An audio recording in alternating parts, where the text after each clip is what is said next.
Hello students, study medium channel में आपका स्वागत है। जो लोग BSc nursing and paramedical entrance exam का तैयारी कर रहे हैं उनके लिए वीडियो बहुत ही इंपॉर्टेंट है। इसमें पिछले 10 सालों के सारे क्वेश्चंस को कलेक्ट किया गया जो आपके एग्जाम में बहुत ही इंपॉर्टेंट है। तो इतना अगर कर ले तो इससे बाहर नहीं पूछेगा। तो वीडियो को शुरू से अंत तक देखिए बिना स्किप किए, और पसंद आए तो लाइक जरूर कीजिएगा। चलिए शुरू करते हैं आज का वीडियो। पहला क्वेश्चन है, निम्नलिखित में से किस स्थान पर जी का मान सबसे अधिक होगा? ऑप्शन ए माउंट एवरेस्ट की चोटी पर, ऑप्शन बी कुतुब मीनार के ऊपर, ऑप्शन सी भूमध्य रेखा पर, एंड ऑप्शन डी अंटार्कटिका के कैंप में। तो इसका करेक्ट आंसर हो जाएगा ऑप्शन डी, अंटार्कटिका के कैंप में। ठीक है, ये जो होगी ना, इस पे जी का मान सबसे ज्यादा होगा। नेक्स्ट क्वेश्चन है, द्रव चालित ब्रेक किसके नियम पर काम करती है? Option A Pascal's law, option B Bernoulli's प्रमेय, ऑप्शन सी थॉमसन नियम, एंड ऑप्शन डी न्यूटन नियम। तो करेक्ट आंसर हो जाएगा ऑप्शन ए पास्कल्स नियम। ठीक है, द्रव चालित जो ब्रेक होती है वो पास्कल्स लॉ के द्वारा काम करती है। इसमें क्या होता है ना, जो क्षेत्रफल है उसको बढ़ा दिया जाता है। यहाँ पे मान लीजिए ब्रेक है और इसको क्षेत्रफल को बढ़ा के यहाँ पे ब्रेक लगाया जाता है। ठीक है, तो यहाँ पे अगर हम लोग 1 न्यूटन भी फोर्स लगाते हैं ना, तो ये जब इस प्रोसेस से गुजरती है तो यहाँ पे जाके वो बल बहुत ज़्यादा हो जाती है और यहाँ पे 10 न्यूटन के बराबर हो जाते हैं। और इस तरह से इतनी बड़ी गाड़ी को हम लोग 1 न्यूटन बल के साथ 10 न्यूटन बल लगा के उसको रोक सकते हैं। मतलब ये एग्जाम्पल है, जहाँ पे मैक्सिमम बल चाहिए किसी गाड़ी को रोकने के लिए, वहाँ पे हम लोग द्रव चालित जो ब्रेक होती है उसके थ्रू कम बल लगा कर ही उसको रोक सकते हैं। नेक्स्ट क्वेश्चन है, निम्नलिखित में से किसकी इकाई न्यूटन मीटर नहीं है? न्यूटन मीटर नहीं है। ऑप्शन ए बल, ऑप्शन बी गतिज ऊर्जा, ऑप्शन सी कार्य, एंड ऑप्शन डी ऊर्जा। बहुत ही अच्छा क्वेश्चन है, तो इसका गाइड आंसर हो जाएगा ऑप्शन ए बल। ठीक है, बल का जो इकाई होता है वो ओनली न्यूटन होता है। ठीक है, और गतिज ऊर्जा, कार्य और ऊर्जा में अगर आप देखोगे तो न्यूटन मीटर भी होती है, क्योंकि उसमें जब भी इन सब में फोर्स तो वर्क करती है, लेकिन फोर्स के साथ डिस्प्लेसमेंट होती है, और जिस वजह से उसको हम लोग ऊर्जा, कार्य और गतिज ऊर्जा बोलते हैं, लेकिन बल में सिर्फ फोर्स होती है। नेक्स्ट क्वेश्चन है, एक धावक लंबी छलांग लगाने से पूर्व कुछ दूरी तक दौड़ता है, क्यों?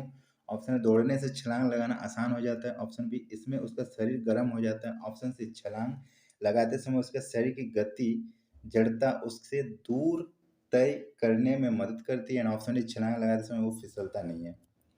तो इसका करेक्ट आंसर हो जाएगा ऑप्शन सी, छलांग लगाते समय उसकी शरीर की जो गति होती है ना, वो जड़ता उससे दूर तय करने में मदद करती है।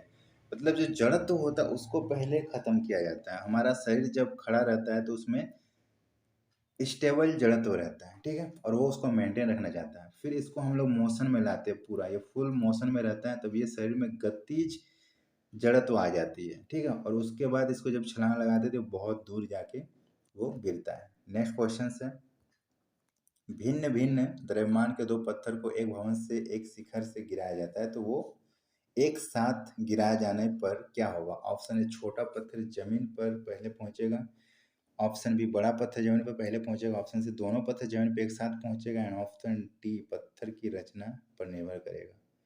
तो इसका करेक्ट आंसर हो जाएगा ऑप्शन सी, दोनों पत्थर जमीन पे एक साथ पड़ेगा। ठीक है, अगर भिन्न भिन्न द्रव्यमान का है। ठीक है, मैंने बोला यहाँ पे द्रव्यमान। ठीक है, मीडियम की कोई बात नहीं की गई। क्वेश्चंस आप लोग देखना एग्जाम में ऐसे दी जाएगी। अगर बोला जाएगा भिन्न भिन्न वजन का, ठीक है, भिन्न भिन्न वजन का, तो जो बड़ी पत्थर होगी वो पहले गिरेगी और छोटी पत्थर बाद में गिरेगी। क्यों? वजन में आ जाएगा आपका जी, और यहाँ पे हमने सिर्फ द्रव्यमान की बात की गई है। अगर दोनों को हम लोग मिला देंगे तो ये बन जाएगा वेट, एम जी, और इस पे जी जो होती है ना, ये कांस्टेंट होती है। तो अगर हम यहाँ से जी को हटा देते हैं, मतलब ये मीडियम किसकी बात हो रही है? निर्वात की, वैक्यूम की बात हो रही है निर्वात में।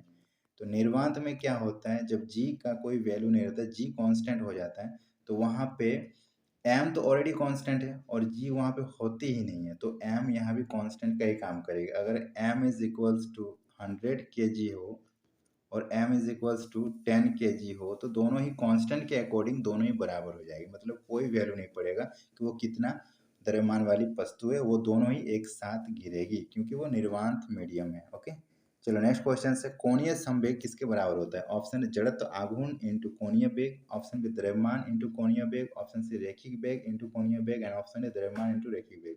बहुत ही अच्छा क्वेश्चन है, तो इसका करेक्ट आंसर हो जाएगा ऑप्शन है जड़त्व आघूर्ण इंटू कोणीय वेग। इसको बोला जाता है कोणीय संवेग। ठीक है, जड़त्व आघूर्ण और कोणीय वेग के गुणनफल को कोणीय संवेग बोला जाता है। नेक्स्ट क्वेश्चन से बर्नौली का सिद्धांत निम्नलिखित में से किसके संरक्षण का प्रकथन है? तो बर्नौली सिद्धांत, ऑप्शन ए द्रव्यमान, ऑप्शन बी ऊर्जा, ऑप्शन सी रेखीय जो संवेग होती है, ऑप्शन डी द्रव्यमान दाब। तो बहुत अच्छा क्वेश्चन है। तो इसका करेक्ट आंसर हो जाएगा ऑप्शन बी ऊर्जा। ठीक है, ऊर्जा संरक्षण सिद्धांत को ही बर्नौली सिद्धांत बोला जाता है। ओके, इसमें ऊर्जा संरक्षित रहती है।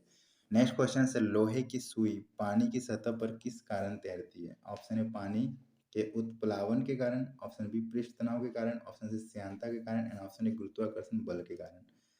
तो करेक्ट आंसर हो जाएगा ऑप्शन बी पृष्ठ तनाव के कारण। ठीक है, पृष्ठ तनाव जो होती है ना, पानी के सरफेस का एक ऐसा तनाव होता है जो उस पानी को, जो इस लिक्विड को ठोस में कन्वर्ट कर देती है। मतलब अकॉर्डिंग ठोस नहीं होता वो, ये पानी का जो ऊपरी सतह होती है ना, इसमें एक पृष्ठ तनाव होता है, उसकी वजह से ये जो सतह होती है वो एक ऐसी ठोस होती है जिसको बहुत ही नेग्लिजिबल वेट वाली वस्तु होती है ना, उसके लिए ये एक ठोस एक लेयर का काम करती है। और इसके ऊपर सुई या फिर कुछ पत्ते या फिर कुछ बैक्टीरिया के लार्वा, जीवाणु, मक्खी के लार्वा, वो सब इस पे तैरने लगते हैं। ठीक है, क्योंकि पानी का ऊपरी सतह सरफेस टेंशन की वजह से ठोस का काम करने लगती है। ओके, बट नीचे अगर आप जाओगे तो ये लिक्विड का काम होता है। अगर यहाँ आ जाएगी ये लार्वा तो फिर वो डूब जाएगी।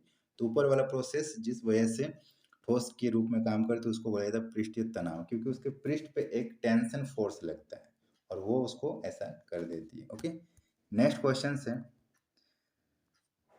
ब्लास्टिंग पेपर द्वारा स्याही को सोखने में क्या शामिल होता है? ऑप्शन है स्याही की श्यानता, ऑप्शन बी कैसिकीय अभिक्रिया परिघटना, ऑप्शन सी ब्लास्टिंग से होकर स्याही का विसरण एंड ऑप्शन डी साइफन क्रिया। तो बहुत ही अच्छा क्वेश्चन है। इसका करेक्ट आंसर हो जाएगा ऑप्शन बी कैसिकीय अभिक्रिया परिघटना। ठीक है, इस वजह से सोख जाती है।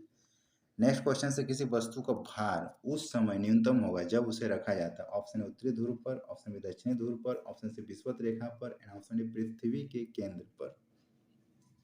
तो करेक्ट आंसर हो जाएगा ऑप्शन डी पृथ्वी के केंद्र पर। जब भी किसी वस्तु को पृथ्वी के सेंटर पर रखा जाता है तो उसका जो भार होता है ना वो एकदम न्यूनतम होती है और टेंस टू 0 होती है। ओके, नेक्स्ट क्वेश्चन से निम्नलिखित में से किसने न्यूटन से पूर्व भी बता दिया था कि वस्तुएं जो होती है वो पृथ्वी की ओर गुरुत्वाकर्षित होती है? Option A Aryabhata, option B Varahamihira, option C Buddha Gupta and option D Brahmagupta. तो करेक्ट आंसर हो जाएगा ऑप्शन डी ब्रह्मगुप्त। ठीक है, ब्रह्मगुप्त ने न्यूटन से पहले बता दिया था लेकिन उसने प्रूव नहीं कर पाया और न्यूटन ने प्रूव कर दिया। नेक्स्ट क्वेश्चन है यदि एक पेंडुलम से दोलन करने वाली घड़ी को पृथ्वी से चंद्रमा पर ले जाए तो घड़ी क्या होगी? ऑप्शन ए सुस्त हो जाएगी, ऑप्शन बी तेज हो जाएगी, ऑप्शन सी पृथ्वी के समान समय देगी एंड ऑप्शन डी कार्य करना बंद कर देगी। तो करेक्ट आंसर हो जाएगा ऑप्शन ए सुस्त हो जाएगी, क्योंकि चंद्रमा पे जी का मान घट जाता है और इस वजह से वो दोलन करना कम कर देगी। नेक्स्ट क्वेश्चन से गैस भरे गुब्बारे का नाखून की तुलना में सुई से फटना आसान होता है, क्यों? नाखून गुब्बारे पर सुई की तुलना में अधिक दाब डालता है। ऑप्शन बी गैस सुई के साथ अधिक प्रतिक्रियाशील होता है, ऑप्शन सी नाखून सुई की तुलना में अधिक लंबा होता है एंड ऑप्शन डी सुई गुब्बारे पर नाखून की तुलना में अधिक दाब डालती है। बहुत अच्छा क्वेश्चन है। तो इसका करेक्ट आंसर हो जाएगा ऑप्शन डी। ठीक है, जो सुई होती है ना वो गुब्बारे पर नाखून की तुलना में अधिक दबाव डालती है। नाखून जो होते हैं उसका क्षेत्रफल ज़्यादा होता है और सुई का क्षेत्रफल कम होता है, इसलिए सुई जो होती है ना ज़्यादा प्रेशर के साथ उस पर फोर्स डालती है और जिस वजह से वो जल्दी फट जाता है। ओके, नाखून से अगर आप दबाओगे तो फटती नहीं, वो अंदर धंस जाती फिर बाहर निकल जाती है इलास्टिक बॉडी होने की वजह से। नेक्स्ट क्वेश्चन से लिफ्ट में मनुष्य का प्रत्यक्ष वजन वास्तविक वजन से कम कब रहता है? ऑप्शन है जब लिफ्ट तेजी से नीचे जा रही है, ऑप्शन बी जब लिफ्ट समान गति से नीचे जा रही है, ऑप्शन सी जब लिफ्ट समान गति से ऊपर जा रही है, ऑप्शन डी जब लिफ्ट तेजी से ऊपर जा रही है। बहुत अच्छा क्वेश्चन है। तो इसका करेक्ट आंसर हो जाएगा ऑप्शन है जब लिफ्ट तेजी से नीचे जा रही है। जब लिफ्ट तेजी से नीचे जाएगी ना तो मनुष्य का प्रत्यक्ष वजन में थोड़ी सी कमी आपको देखने की मिल जाएगी। ठीक है, नेक्स्ट क्वेश्चन से क्रिकेट की गेंद को किस कोण से मारा जाए कि वो अधिकतम दूर जा सकेगा? ठीक है, 36 से 60 डिग्री, 36 से 45 डिग्री कोण, ऑप्शन सी 36 से 30 डिग्री एंड ऑप्शन डी 36 से 15 डिग्री। तो इसका करेक्ट आंसर हो जाएगा ऑप्शन बी 36 से 45 डिग्री कोण। ठीक है, कोई भी वस्तु को हम जब 45 डिग्री कोण से फेंकेंगे ना तो वो सबसे दूर जाएगा, क्योंकि 45 डिग्री कोण पे कोई भी वस्तु जो होती है ना उस पे जो बल लगती है, यहाँ से एक ग्रेविटेशनल फोर्स लगती है और यहाँ से एक बाहर की ओर फोर्स लगती है, और दोनों ही फोर्स को वो मेंटेन कर लेती है, मतलब इक्वलाइज कर लेती है, और रिजल्टेंट में क्या होती है, वो सीधे निकल जाती है, ना तो इधर खिंचाती है और ना तो इधर खिंचाती है, वो एकदम बीचों बीच से निकल जाती है, और इस वजह से सबसे दूर जाती है। और अगर मान लो हम उसी वस्तु को 30 डिग्री से फेंकेंगे, तो यहाँ जो बल लग रही है ऊपर की ओर, उससे कहीं ज़्यादा हमारा नीचे बल लग रही है, क्योंकि आप देख सकते हो सरफेस बहुत सामने है, ग्रेविटेशनल फोर्स जो होगी ना जल्दी उसको खींच लेगी, तो ज़्यादा दूर जाने नहीं देगी, सामने ही गिरा देगी। और यही बात अगर हम उसको 60 डिग्री से फेंकेंगे, 60 डिग्री से फेंकेंगे, तो बाहर का जो फोर्स है ना वो बहुत कम, बहुत ज़्यादा लगेगा, और नीचे की तरफ फोर्स बहुत ही कम लगेगा, तो वो जो है ना बाहर फेंका जाएगा, तो ज़्यादा दूर नहीं जा पाएगी। तो इसीलिए 45 डिग्री पे सबसे ज़्यादा दूर जाती है। नेक्स्ट क्वेश्चन से कार्य का मात्रक क्या होता है? ऑप्शन है जूल, न्यूटन, वाट या फिर टाइम। तो करेक्ट आंसर हो जाएगा ऑप्शन ए जूल। ठीक है, कार्य का मात्रक जूल होता है। नेक्स्ट क्वेश्चन से प्रकाश वर्ष किसकी मात्रक होती है? दूरी की, प्रकाश की, समय की और धारा की, किसकी होती है? तो करेक्ट आंसर हो जाएगा ऑप्शन ए, ये दूरी की होती है। इसका नाम प्रकाश वर्ष जरूर है, लेकिन ये दूरी को मापता है। इसका मतलब होता है प्रकाश वर्ष, एक वर्ष में, ठीक है, 365 दिन में प्रकाश कितनी दूरी तय करती है, मतलब यहाँ से यहाँ तक प्रकाश ने दूरी किया, तो इस डिस्टेंस को हम लोग मेजर कर लेंगे और उसी को बोलेंगे एक प्रकाश वर्ष, एक लाइट ईयर। ठीक है, एक वर्ष में जितना दूरी तय करेगी। नेक्स्ट क्वेश्चन से निम्नलिखित में से कौन सी मात्रा जड़त्व का माप है? जड़त्व का माप, ऑप्शन है वेग, ऑप्शन है त्वरण, ऑप्शन है द्रव्यमान एंड ऑप्शन है भार। बहुत ही अच्छा क्वेश्चन है। तो इसका करेक्ट आंसर हो जाएगा ऑप्शन सी, द्रव्यमान। ठीक है, द्रव्यमान जो होती है वो जड़त्व का माप होता है, और जड़त्व जो होती है ना वो डायरेक्टली डिपेंड करती है द्रव्यमान पे। मगर इसका मतलब ये हुआ कि अगर कोई ट्रेन है तो ट्रेन का जो द्रव्यमान होता है बहुत ज़्यादा होता है, और अगर कोई बस है उसका द्रव्यमान बहुत ही कम होता है ट्रेन के अकॉर्डिंग। ठीक है, तो इस बस में जो जड़त्व लगेगा और इस ट्रेन पे जो जड़त्व लगेगा वो बहुत अधिक रहेगा इस बस से, मतलब जड़त्व अगर बस की देखा जाए तो उससे बहुत ज़्यादा रहेगी ट्रेन की। तो ट्रेन में कोई बैठा व्यक्ति जब ट्रेन अचानक झटके से ऑन होगी ना, तो ज़्यादा फोर्स से वो आगे की ओर फेंकाएगा तुलना में बस की। ओके, तो डिपेंड करता है जिसका जितना द्रव्यमान रहेगा उसका उतना ही जड़त्व ज़्यादा रहेगा।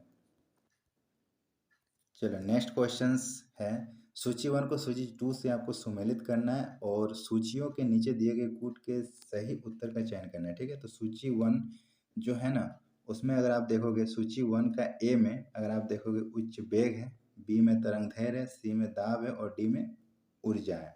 ठीक है, क्या क्या है? उच्च वेग, तरंग धैर्य, दाब और ऊर्जा। और सूची 2 में क्या है? पहले मैक है, एंगस्ट्रॉम है, पास्कल है और जूल है। तो आपको मैच कराना है ऑप्शन के अकॉर्डिंग, ऐसा एग्जाम में आपको क्वेश्चन देखने को मिल जाएगा।